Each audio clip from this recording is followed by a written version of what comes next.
తెలంగాణ బీజేపీలో మరోసారి విభేదాలు బయటపడ్డాయి. జూబ్లీహిల్స్ ఉప ఎన్నిక కోసం టీబీజేపీ సన్నాహక సమావేశం నిర్వహించింది. భేటీలో టీబీజేపీ చీఫ్ రామచంద్రరావు పేరుకు బదులు కిషన్ రెడ్డి పేరు ప్రస్తావించారు ఎంపీ రఘునందన్ రావు. దీంతో రఘునందన్ రావు మధ్య విభేదాలు ఉన్నాయని కొంతకాలంగా చర్చ జరుగుతుంది. దీంతో ఇప్పుడు మరోసారి వీరి మధ్య విభేదాలు బయటపడ్డాయి.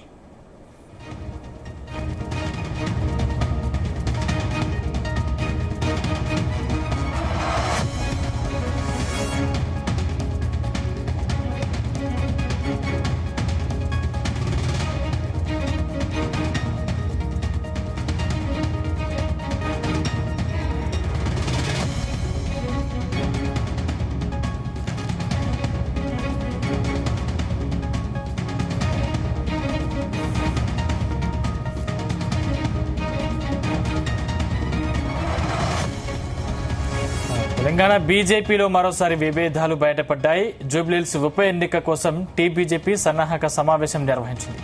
భేటీలో టీబీజేపీ చీఫ్ రామచంద్రరావు పేరుకు బదులు కిషన్ రెడ్డి పేరు ప్రస్తావించారు ఎంపీ రఘునందన్ రావు. దీంతో రఘునందన్ రావు మధ్య విభేదాలు ఉన్నాయని కొంతకాలంగా చర్చ జరుగుతుంది. దీంతో ఇప్పుడు మరోసారి వీరి మధ్య విభేదాలు బయటపడ్డాయి.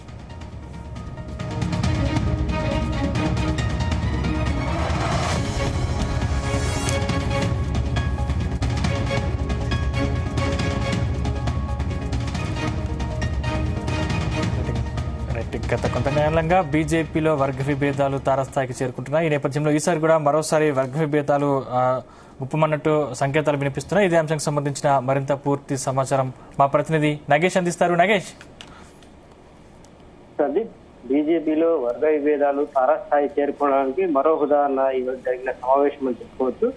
జూబ్లీహిల్స్ అసెంబ్లీ ఎన్నికలకు సంబంధించి ఉప ఎన్నికలు ఏవైతున్నాయో ఆ ఎన్నికలకు సంబంధించి బీజేపీ అభ్యర్థిని ఖరారు చేయడం, తర్వాత అక్కడ ఎవరైతే బాధ్యులు ఉంటారో వారు నిర్ణయించడం అనేది దానిపైన ప్రత్యేకంగా ఈరోజు చర్చ జరిగింది. ఈ చర్చ సందర్భంగా ఎవరైతే మెదక్ ఎంపీ రఘునందన్ రావు ఉన్నారో ఆయన ప్రతిపాదనలు అక్కడ రామచంద్రరావుకు వ్యతిరేకంగా ఉన్నట్టుగా అక్కడైతే చర్చ జరిగింది. దీంతో రామచంద్రరావుకు రఘునందన్ రావుకు మధ్య విభేదాలు ఉన్నాయన్న ఒక వార్త అయితే బయటకు వచ్చింది. దీంతో స్థానికంగా బీజేపీ నేతలు కావచ్చు, అక్కడ ఉన్న కార్యకర్తలు కొంత ఆందోళన చెందుతున్నారు. ఈ ఉప ఎన్నికలకు సంబంధించి గెలవాలని చెప్పి కృతనిశ్చయంతో ఉన్న బీజేపీ తమ అభ్యర్థిని, బలమైన అభ్యర్థిని బరిలోకి తీస్తే పూర్తి స్థాయిలో మద్దతు ఇచ్చే ఎవరైతే నాయకులు ఉంటారో వారికి పూర్తి స్థాయిలో సహకారం అందించాల్సి ఉంటుంది.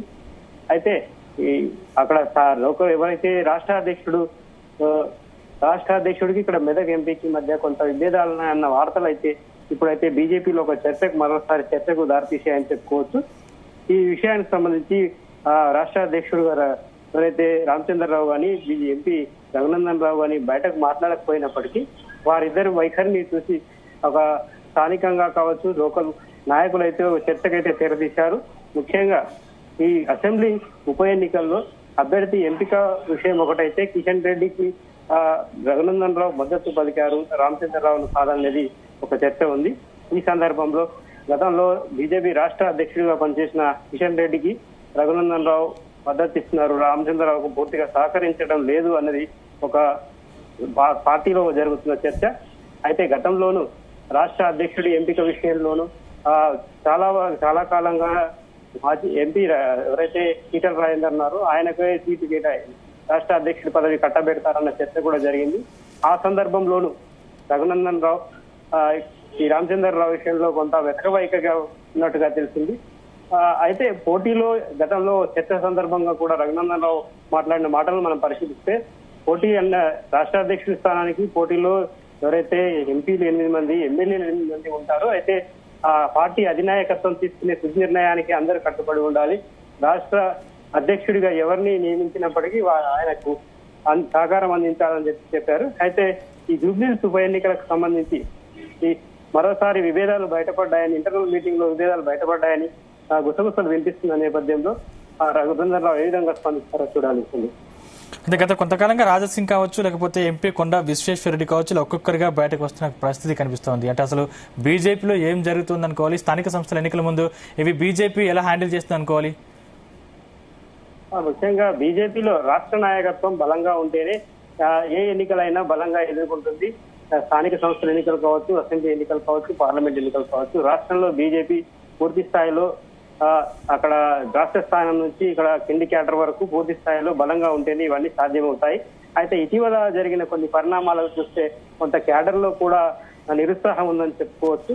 ముఖ్యంగా పార్టీకి కీలక నాయకులుగా వ్యవహరించిన రాజాసింగ్ బయటకు వెళ్ళిపోవడం, ఇతర నాయకుల్లో కొంత అసంతృప్తి ఉండడంతో రాష్ట్ర నాయకత్వం కూడా ఆ రాజాసింగ్ వెళ్లిన క్రమంలో ఎలాంటి ప్రకటనలు కూడా చేయకపోవడం అనేది కొంత ఇబ్బందికర పరిస్థితి అయితే ఉంది. ముఖ్యంగా వచ్చే స్థానిక సంస్థల ఎన్నికలు అంటే ఈ ప్రస్తుతం ఉన్న ఉప ఎన్నిక కావచ్చు, జూబ్లీహిల్స్ అసలు ఉప ఎన్నిక, తర్వాత జిహెచ్ఎంసీ ఎన్నికలు చాలా ముఖ్యం.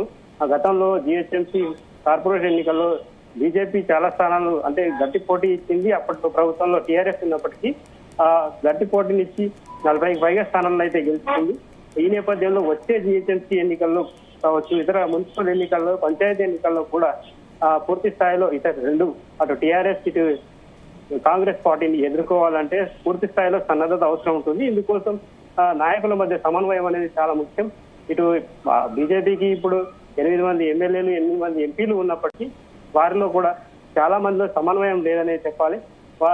అందరూ ఏకతాటిపై వచ్చి రాష్ట్రాన్ని సహకరిస్తే తప్ప సమన్వయ కమిటీల్లో సహకారం ఉంటేనే ఈ ఎన్నికల్లో వాళ్ళు పూర్తి స్థాయిలో ఎదుర్కోగలరు.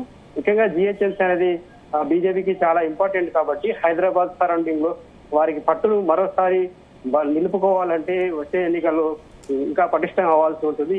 ఈ నేపథ్యంలో రామచంద్రరావుకు ఈ ఉన్న ముఖ్య నాయకుల మధ్య కోఆర్డినేషన్ ఎంతో ఇంపార్టెంట్ కాబట్టి ఈ నేపథ్యంలో రాష్ట్ర నాయకత్వం అటు కేంద్ర నాయకత్వం కూడా ఇందులో రంగంలో దిగి ఎన్నికల్లో కొంచెం చర్చ చేసే అవకాశం ఉంది. ఎవరైతే రాష్ట్ర ఎన్నికల ఈ పార్టీ ఎన్నికలతో పాటు ఇతర ఏవైతే బాధ్యతలు నిర్వహించే వారు ఉంటారో వారు పూర్తి స్థాయిలో వీరికి కోఆర్డినేషన్ చేయాల్సి ఉంటుంది. కాబట్టి ఈ నేపథ్యంలో పూర్తి స్థాయిలో అవసరమైన నిర్ణయాలు తీసుకోవాలంటే కేంద్ర నాయకత్వాన్ని సమన్వయం చేసుకోవాల్సిన అవసరం ఉంటుంది. Right, thank you Nagesh.